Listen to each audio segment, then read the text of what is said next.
अस्सलाम वालेकुम students, I am a teacher of global school system. आज हम ग्रेड 10 मैथ्स का unit number 1 quadratic equation start करेंगे। बेसिकली सबसे पहले हमें जो हमारा टॉपिक है क्वाड्रेटिक इक्वेशन, इस टॉपिक का मतलब समझना पड़ेगा। हमें पता है इक्वेशन क्या होती है। सिंपल इक्वेशन एक ऐसी अलजेब्रिक एक्सप्रेशन जिसमें इक्वालिटी इन्वॉल्व हो जाए और इनइक्वालिटी इन्वॉल्व हो जाए तो वो क्या बन जाती है, अलजेब्रिक इक्वेशन। क्वाड्रेटिक इक्वेशन क्या होती है कि जिसमें जो वेरिएबल है, ऐसे एक ऐसी इक्वेशन जिसमें जो वेरिएबल है, फॉर एग्जांपल x, उसकी हाईएस्ट पावर क्या हो 2, तो वो क्या होगी, क्वाड्रेटिक इक्वेशन। इसकी डेफिनेशन आपको पेज नंबर 2 पे मिल जाएगी। You have to learn that. अब हमारे पास जो क्वाड्रेटिक इक्वेशन है वो 2 फॉर्म्स में होती है। सबसे पहले है हमारे पास जो उसकी स्टैंडर्ड फॉर्म है, स्टैंडर्ड फॉर्म, और दूसरी है हमारे पास प्योर क्वाड्रेटिक फॉर्म। जो स्टैंडर्ड फॉर्म है वो है हमारी ax² + bx + c = 0, और जो प्योर क्वाड्रेटिक है वो अगर इसी में ही b 0 हो जाए तो क्या बन जाएगा, ax² + c = 0। यानी इसमें क्या हो गया, b 0, तो ये इसमें b 0 हो जाए तो ये क्या बन जाएगी, प्योर क्वाड्रेटिक फॉर्म। एक बात और याद रखने की है कि अगर यहाँ पे स्टैंडर्ड फॉर्म में a 0 हो जाए, फॉर एग्जांपल a 0 हो जाए, तो यानी ये टर्म ख़त्म, तो पीछे क्या रह जाएगा, bx + c = 0। तो ये जो हमारे पास फॉर्म लेफ़्ट ओवर है ये हमारे पास क्या है, लीनियर इक्वेशन। क्यों? क्योंकि इसमें x की हाईएस्ट पावर क्या है, 1, और यहाँ क्या थी, 2। अब क्वाड्रेटिक इक्वेशन को सॉल्व करने के अभी हम एक्सरसाइज 1.1 में 2 मेथड्स पढ़ेंगे। जो फर्स्ट मेथड है वो होगा फैक्टराइजेशन, और जो सेकंड मेथड है हमारे पास वो होगा कंप्लीटिंग स्क्वायर।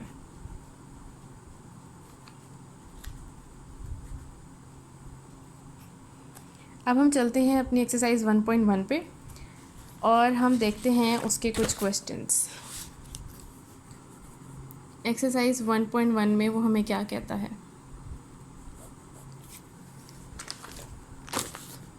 एक्सरसाइज 1.1 में फर्स्ट क्वेश्चन है, right the following quadratic equation in the standard form and point out pure quadratic equation. जब हम सॉल्व करेंगे इन इक्वेशंस को तो हमें पता चल जाएगा कि इनका आंसर हमारे पास स्टैंडर्ड फॉर्म में आएगा या फिर प्योर क्वाड्रेटिक फॉर्म में आएगा। जो हमारा क्वेश्चन नंबर 1 है उसका फर्स्ट पार्ट देखते हैं। x + 7 x - 3 = -7। सबसे पहले जो हम सॉल्यूशन स्टार्ट करेंगे, x + 7 x - 3 = -7। अब यहाँ पे 2 ब्रैकेट्स हैं, इनके जो टर्म्स हैं वो मल्टीप्लाई हो रहे हैं आपस में, तो हम इनको मल्टीप्लाई करेंगे। जब हम x को x से मल्टीप्लाई करेंगे तो हो जाएगा x², फिर ये हो जाएगा -3x, ऐसे ही है।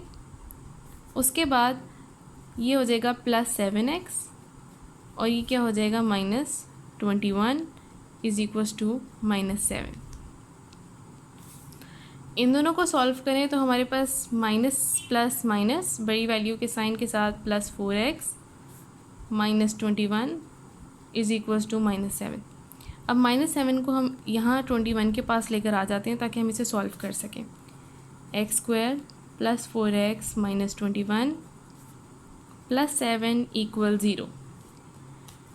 x² + 4x - 21 + 7 -14 = 0। अब हमारे पास ये क्वेश्चन सॉल्व हो चुका है। अब आप ये देखें कि हमारे पास जो स्टैंडर्ड फॉर्म थी वो थी ax² + bx + c = 0। तो क्या ये मैच हो रही है? यस। तो ये हमारे पास आंसर किस में आया, स्टैंडर्ड फॉर्म में। ठीक है, हमने यहाँ उसको मेंशन कर दिया। इसी तरह अब हम देखते हैं एक और क्वेश्चन। हम अगर चलें तो अब बाकी आपने सेकंड और थर्ड पार्ट इसी तरह करना है, और फोर्थ पार्ट पे हम चलते हैं।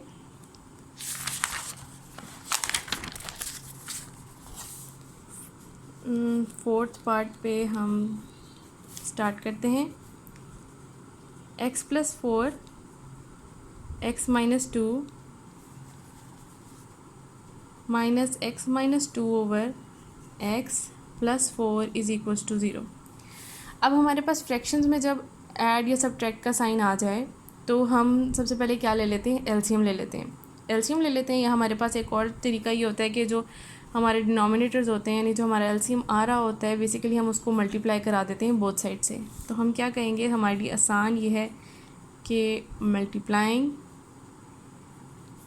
Both sides by x-2 and x। जब हम इन दोनों को मल्टीप्लाई कराएंगे तो हम सबसे पहले लिखेंगे x-2 x और ये पहली वाली fraction x+4 over x-2 minus x-2 और x अगेन और second fraction x-2 over x plus again x-2 and x और हमारी लास्ट टर्म 4 और इज़ इक्वल्स टू 0। अब हमारे पास ये x-2 है, ये x-2 से कैंसिल, ये x इस x से कैंसिल, ठीक है। अब यहाँ लेफ़्ट ओवर है हमारे पास क्या है, x+4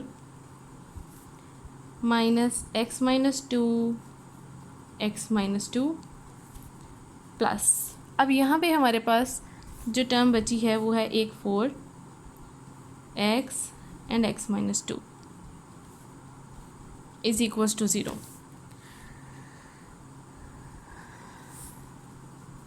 अब हम इसको आगे सॉल्व करेंगे। अगर आप यहाँ देखें ये है x और x+4 तो हम इसको सॉल्व करके x से मल्टीप्लाई होगा x² प्लस 4x ऐसे ही है, माइनस ये अगेन आपस में मल्टीप्लाई हो रही हैं तो x x² minus 2x again minus 2x और प्लस 4। आगे हमारे पास आ जाएगा, इसको सॉल्व करें तो हम 4x² minus 2x is equals to 0। ये x से x² और माइनस x2 2x।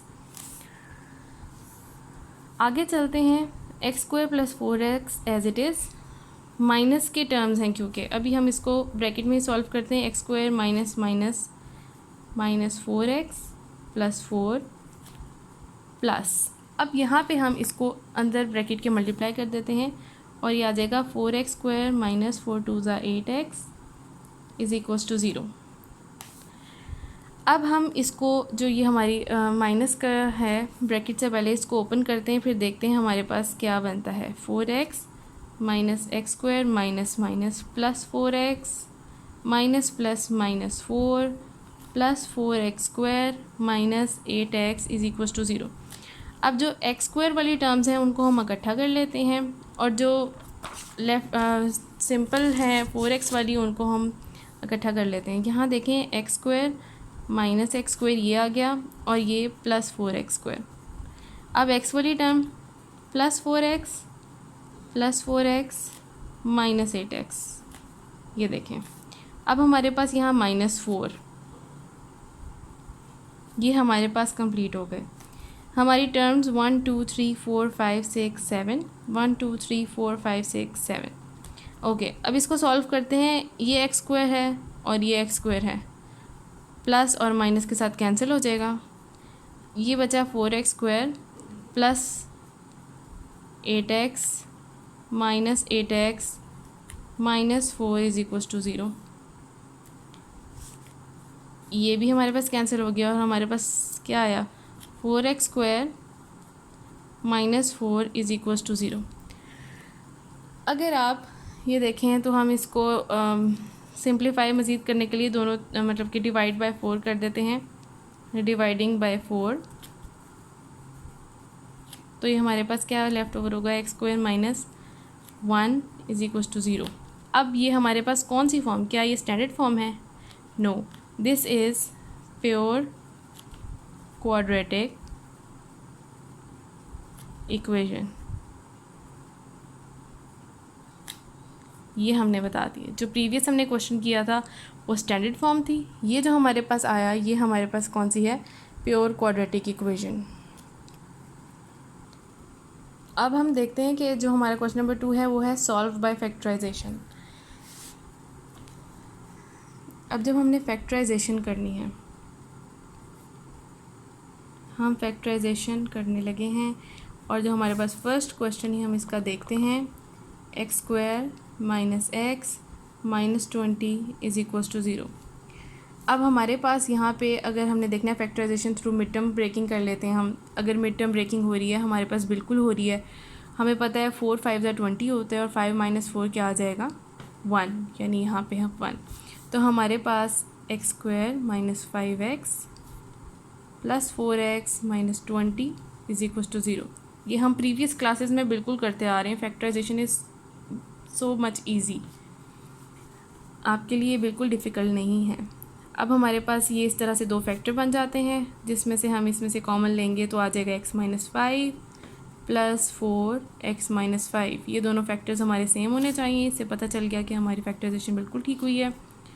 अब ये अनकॉमन फैक्टर्स आ जाएंगे, x प्लस 4 और x minus 5 is equals to 0। क्योंकि ये दोनों इज़ इक्वल्स टू 0 हैं तो हम इनको इज़ इक्वल्स टू 0 भी पुट करेंगे।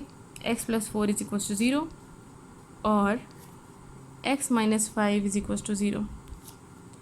अब यहाँ से हमारे पास आ जाएगा 0 minus 4, x is equals to minus 4 और x is equals to 0 plus 5, x is equals to 5। तो हमारे पास जो सोल्यूशन सेट आएगा वो आएगा -4 एंड 5। ये सारे क्वेश्चंस इस तरह से ही हैं। आपने क्वेश्चन नंबर 1 और 2 के सारे क्वेश्चंस की प्रैक्टिस करनी है। फैक्टराइजेशन थोड़ी चेंज हो सकती है, मिड टर्म ब्रेकिंग थोड़ी सी कॉम्प्लेक्स हो सकती है, लेकिन मेथड सबका एक ही है, सोल्यूशन सेट सब में आएगा। Thank you very much.